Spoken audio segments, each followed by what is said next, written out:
Tengo a Guido Pujol. Hola Guido, bienvenido. ¿Cómo te va, Eduardo? Bienvenido, ¿cómo estamos? Muy bien. Bueno, Bien. muchísimas gracias.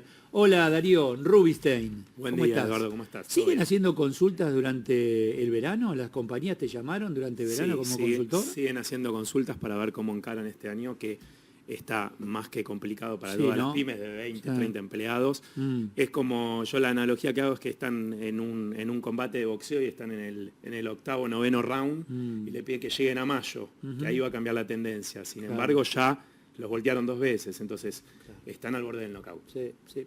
Emanuel Tuqui es secretario de la Cámara Argentina de la Industria del Juguete. Hola, bienvenido, Manuel. ¿Qué tal? Buenas. Recién charlábamos con Emanuel previo a comenzar el bloque y me decía, es muy triste la situación en la Cámara, por la situación de algunos de los socios, ¿no? Sí, sí, es correcto. Estamos hablando de industriales, de juguetes. Sí, industriales. Bueno, las ventas de fin de año fueron muy flojas y hoy el principal problema son los stocks, ¿no?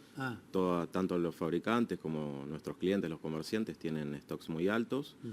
Y bueno, eso hace que al regresar de vacaciones muchas fábricas no saben si seguir produciendo porque tampoco, o sea, hoy es muy caro financiarse, entonces reponer las materias primas para seguir estoqueándose, claro. Bueno, muchas empresas también con dificultad para pagar los sueldos. Aparte, ustedes trabajan por temporada, o sea, sí. Previo al Día del Niño vos ya tenés que tener entregada la mercadería a los jugueteros, fin de año, etcétera. Correcto.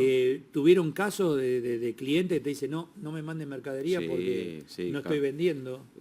Hay casos de esos, casos de clientes que han devuelto la mercadería porque tampoco... No la pueden pagar. No lo pueden pagar, o bueno, hoy la principal complejidad es la tasa de interés, ¿no? Que hace que todo se esté complicando para el industrial, para financiar su producción y para el comerciante también, porque hoy no hay incentivos tampoco, no hay estímulos para el consumidor. La tarjeta de crédito para el consumidor. Entonces, y el empresario no cubrís el bache financiero. Tal vez económicamente la compañía está bien, pero financieramente tenés este bache entre quien te pagó lejos y vos tenés que hoy cumplir. Ahora, algunos me dicen que se están financiando con los proveedores, es decir, bueno, de alguna manera, proveedor cliente, ¿no? Es decir, entre nosotros nos arreglamos cuándo me pagás, cuándo te pago, y porque ya el banco es imposible de recurrir. Sí, es imposible, o sea, el empresario pyme no mira cómo está la LELIQ, cómo está la tasa de referencia, va al banco y ya no va más, porque el banco le presta muy, muy cara la plata, sí le presta, entonces trata de financiarse con los proveedores o también trata de financiarse con los impuestos. Y acá hay una mala noticia para los pymes que cumplen, para el que no llega a pagar los impuestos en tiempo y forma. Hay una resolución de esta semana que salió publicada en el boletín oficial donde se aumenta la tasa de intereses resarcitorios que tiene que pagar. Por ejemplo, no llega a pagar las cargas sociales el empresario pyme. ¿Sí? Hasta ahora era el 3% mensual, un 36% anual. Bueno, a partir de marzo es un 4,5% mensual, con lo cual da un 54%, un incremento de la tasa por mora, porque no puedo pagar, no es que no quiero pagar los impuestos. Primero le pago a la gente, después le pago los impuestos. Del 50%, o sea, paga una tasa de 36% y ahora va a pagar una tasa del 54%. Hay casos, Guido, mira, que dicen, tengo un buen activo, pasivo controlable, no tengo cheques rechazados, me presento convocatoria. Arreglo con mis acreedores porque mi problema real y de fondo es el fisco. Claro. Entonces, a mis acreedores, a mis proveedores, los necesito porque necesito seguir trabajando, pero el tema es el fisco. Ahora no se dan cuenta que están ahogando a pymes y compañías. No bajás el gasto y siguen así, Guido. Esto es común a todos los sectores, me parece, ¿no? Sí, va pasando. Yo antes le comentaba, yo trabajo mercadería que obviamente es mundialmente es en un valor en dólares. En dólares, ok. Y tuve un problema, me acerco un poco a lo que es el campo, ¿no es cierto? Yo estoy un poco con cómo está viviendo el campo, porque es como un termómetro. Los 2 primeros años donde el dólar se liberó y fuimos a un dólar de 13 y después nos mantuvimos en un dólar de 18, obviamente mi producto no tuvo cambios, es decir, no tuvo inflación. Valor dólar. Valor dólar. Valor dólar pasado a peso, ¿no es cierto? Pero sí lo comencé a sentir cuando los sueldos aumentaban, cuando tuve dos años de sueldos que se me aumentaron y se me incrementaron más de un 30 o 35%. Y eso me comenzó a ahorcar. Un solo cliente me dijo, que era contador, me dijo, si vos no inflacionás en dólares te vas a fundir. Bueno, obviamente que cuando se aumentó, yo pude respirar un poco, ¿no es cierto? Sí. Hoy no puedo poner los valores que tengo que estar, porque el incremento del dólar fue demasiado alto. Así que yo lo comparo un poco con el campo, porque creo que el campo lo está sintiendo de diferente manera. Vos tenés base de trabajo en Brasil y en Estados Unidos, con tu compañía de belleza. Sí. ¿Cuáles son las reglas a seguir en Brasil, Estados Unidos y Argentina? Por ejemplo, en cuanto a lo laboral, etcétera. Bueno, en lo laboral, Brasil, con los últimos cambios que ha hecho, está un poco más flexible. Es decir, a ver, si una empresa se está fundiendo o si está necesitando dinero, obviamente lo primero que va a cortar es empleados. Argentina es muy difícil cortar empleados, porque si empezamos a ver que si un empleado tiene 10, 11, 12, 15 años de trabajo, realmente o nos terminamos de fundir para pagar las indemnizaciones o cerramos o quebramos. Brasil es más, tiene un seguro de desempleo y eso lleva a que sea más fácil poder con eso no querés decir, te despido y te vas sin nada. Exacto. No digo porque, viste, hay que atento a la mala interpretación. Flexibilizar el despido en absoluto. O sea, ¿qué tienen? ¿Un seguro que pagan ambos? Sí, exacto. Y por otra parte, lo que es Estados Unidos, bueno, si un empleado es part-time, que la mayoría de los empleos son part-time, el empleado part-time, uno le dice, bueno, ya no lo necesito y no lo necesito y se terminó la relación laboral por completo. Y está aceptado, o sea, pero el americano sale y consigue trabajo en otro lado porque no tiene ningún problema de conseguirlo. Aquí cada uno que toma un empleado está pensando qué es lo que va a pasar o cómo me voy a cubrir si tengo un inconveniente. Esa necesidad de la reforma laboral, ¿no? Esa necesidad permanente. A ver, sería muy difícil obviamente sacar el tema de se acabó la indemnización. Pero yo antes lo comentaba con él y cuánto más fácil sería de repente que el empleado pague un seguro de desempleo y el empleador pague un seguro de desempleo. ¿Cómo hace Brasil? Tal cual. Y que de repente si tengo que prescindir de eso, bueno, yo diré, tengo que sacar tanta cantidad de empleados para poder mantener mi empresa, la puedo mantener. Gracias a Dios mi empresa hoy se puede mantener y no tengo necesidad, pero realmente yo lo veo con mis clientes que me comentan, me dicen, tendría que sacarme 4 o 5 empleados para poder mantenerme y no lo puedo hacer porque si no me fundo. Es duro hablar de esto porque estamos hablando de empleados, de gente que tiene su familia, etcétera. En el rubro juguetero, fabricante de juguetes, ¿se ha notado una cantidad de despidos importantes 2018? No, hasta ahora han sido despidos por goteo, ¿no? O sea, como explicaba él, fábricas que empiezan de 1, 2, 3 personas. Suspensiones, empiezan con adelantan vacaciones. Exactamente. Pero las perspectivas para este año, como decía también él, la pyme no tiene mucho más oxígeno para aguantar una reactivación en el segundo semestre. Si no hay medidas urgentes, se va a complicar. ¿Sabés qué me pasa hoy con la situación económica? Están todos con el ojalá y ver las medidas urgentes. Me hace acordar del seleccionado de fútbol, la selección argentina. Ojalá sea campeón, y la verdad que el director técnico saltaba, daba vuelta en el aire, pero sabía que no iban a llegar a nada y no llegaron a nada. Digo, magia no, en los negocios no hay magia. No, para nada. Bajame la tasa de interés, bajame los impuestos, vamos a reactivar el consumo, no hay mucha vuelta. En esta comparación que estábamos haciendo con el mundo, con Brasil, que es nuestro principal socio comercial, ¿no?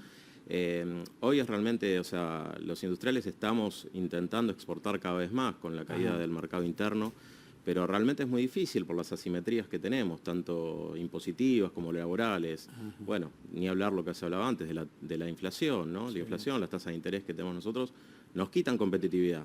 Los industriales somos competitivos porque tenemos tecnología dentro de las fábricas, a pie de máquina, como decimos, o puertas adentro de la empresa, somos muy competitivos. Podemos competir contra todo el mundo, pero tenemos asimetrías que hacen que bueno... Cuando ustedes se sientan con los funcionarios, sí. Me imagino, son la Cámara Argentina, fabricante de juguetes, se sientan ahí el ministro de la Producción, etcétera, ¿planteás esto? Sí, claro. ¿Y del otro lado qué pasa? Mira, hay diálogo, en muchos funcionarios hay buenas intenciones, ajá, nosotros vemos. Ellos tienen claro que hay que hacer reformas, como estas que hablábamos, los aspectos laborales.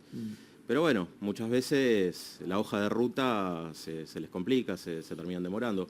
Hubo buenos intentos, como la ley PYME, que vos coincidirás que fue muy, muy positiva en algunos puntos, pero yo, digamos, mi opinión personal, veo que bueno, fuimos a dos velocidades, ¿no? Hubo una apertura comercial a una velocidad que fue mucho más acelerada que las reformas que fueron graduales. Bueno, pero el sector juguetero tenía ahí, lo he hablado con Matías Furio, sí, claro, que tenía un tema de aranceles como para cuidar un poquito lo que ingresaba. Sí, bueno, pero ahí tenés uno de los puntos. Nosotros, por ejemplo, el plástico lo pagamos entre 15 y 20% más caro que Brasil, por un tema, o sea, esos son los aspectos, claro, o sea...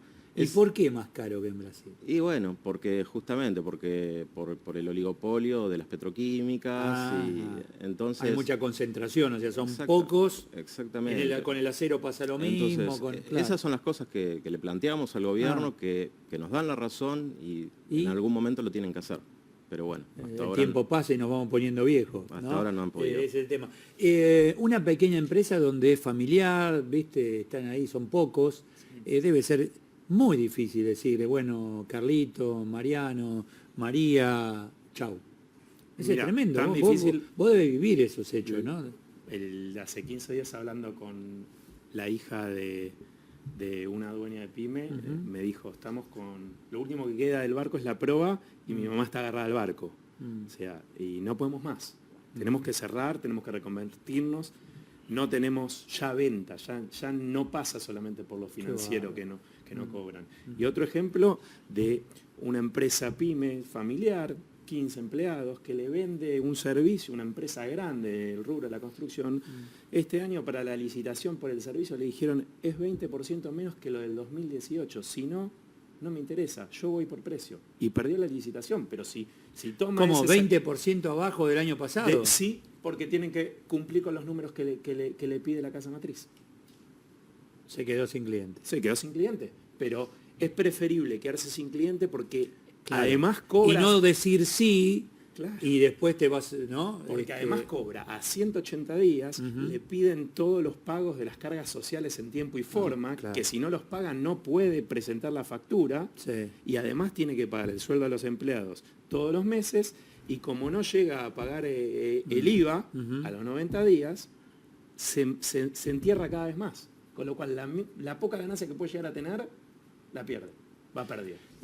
Usted del otro lado, el que no está en el tema, dirá, pero esto qué negativo, esto que el país está... Es la realidad. Si quiere, hablamos de otra cosa, el calor, el frío, me encanta. Pero esta es la realidad. Esta es la realidad. La cruel y triste realidad. Hay algunos esfuerzos, compre pyme en la provincia de Buenos Aires, que vos vas a ver un cartelito verde en el supermercado, es decir, compre pyme y ese producto lo lleva adelante una empresa chiquita o mediana. Está bien esas cosas, pero en el mientras tanto, después tenés estos temas que ya está esta empresa. Ahora esa empresa va a buscar ayuda ¿a quién? ¿A quién recurre? Estas dos pymes que me hablaste recién. Una ya, digamos, ya está, cierra. Está liquidada, cierra. ¿Por qué? Pero no tuvo instancia de ir a buscar ayuda. Ayuda, digo, bueno, a ver, ¿cómo salgo de esto? No. Sí, tuvo instancias, pero ya se dieron cuenta tarde. Ese es el tema. Se dio cuenta tarde el empresario. Exactamente. Ese es el problema de él. Exactamente, sí. Esa es una incapacidad para poder llevar adelante tu negocio. Ahora, la otra pyme que quedó fuera de esa licitación con la empresa grande sigue adelante. Es más, está por contratar un personal y tenés casos que dicen, bueno, vamos a suponer, me pagan el 20 menos, bueno, vamos a sacar porque no quiero perder el cliente. y vos seguís y bueno, con otro voy a cubrir este bache, pero sigo en movimiento. Y totalmente. Hay casos, ¿no? Muchos casos. La mayoría de las industrias hoy están sobreviviendo, ¿no? O sea, van tirando la pelota adelante como para decir, en algún momento esto cambia. Vendiendo a pérdida muchas veces porque también para vender tienen que financiar a 90, 120 días, después tienen que descontar. ¿Y si vendés a pérdida, cuándo recuperás? Digo, para reponer. Y lo que pasa es lo que hablábamos antes, como no es fácil desprenderse de personal, no es fácil, hay que seguir pagando los compromisos, los impuestos, entonces se van descapitalizando las empresas. Cuando te sentás con tus pares en Brasil o en Estados Unidos y te hablan de Argentina, te dirán, che, contame qué pasa, ¿no? Sí. Y le tenés que dar este panorama, por más optimista que uno sea, ¿no? Sí, porque... bueno, a ver, yo soy una persona que siempre trató de ir ajustándose. Yo digo, los argentinos somos como las cucarachas y resistimos a todos los venenos, ¿no? Sí. Pero sí, a veces me preguntan, ¿cómo hacemos? ¿Cómo hacemos? Tengo clientes en México y también me dicen, qué complicado Argentina. Sí. Sin embargo, ellos también están complicados. Sí.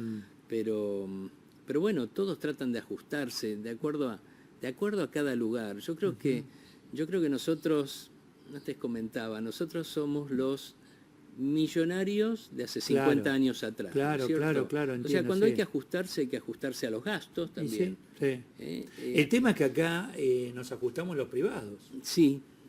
Eso también. Sí. Nos estamos ajustando solo el sector privado. Sí. Viste, los gobiernos administran nuestro dinero, pero no achican nada. No, saco subsidio. Eso no es ajustarse. No. Ajustarse es otra cosa. Ajustar no es achicar subsidio a la electricidad. No, es otra cosa. Lamentablemente es otro tema. Y no lo llegan a entender o no lo saben hacer o no pueden, no lo sé. Pero yo me siento... Yo me acuerdo, el año pasado fue la comisión directiva de tu cámara. Sí. Me tocó estar ahí en esa mesa con, dueños de industria juguetera de años, marcas, primerísimas marcas. Y vos lo digo, vos conocés al Llorón, yo lo conozco. El empresario Llorón, se queja siempre. Pero acá la situación era otra. Fue una mesa, te diría, complicada porque cada uno te hace su planteo. Dice, ya somos segunda, tercera generación, y la verdad me siento que me estoy equivocando. Y no es el empresario que se está equivocando en algunos casos. No, totalmente. En algunos casos. Entonces, son situaciones... Hoy hay mucha catarsis, pero bueno, yo creo que entre los empresarios, la verdad que las reuniones de comisión directiva, como decís vos, son un poco tristes, pero bueno, el mensaje esperanzador es que yo creo que la salida es con producción, ¿no? O sea, con producción. Necesitamos poner el foco en medidas para alentar la producción, porque somos los que generamos el empleo, ¿no? Está claro. Somos un país de 44 millones de habitantes que sin trabajo argentino no vamos a salir. Está claro. Gracias a los tres, Gracias. Muchísimas gracias. Muchas gracias. Bueno.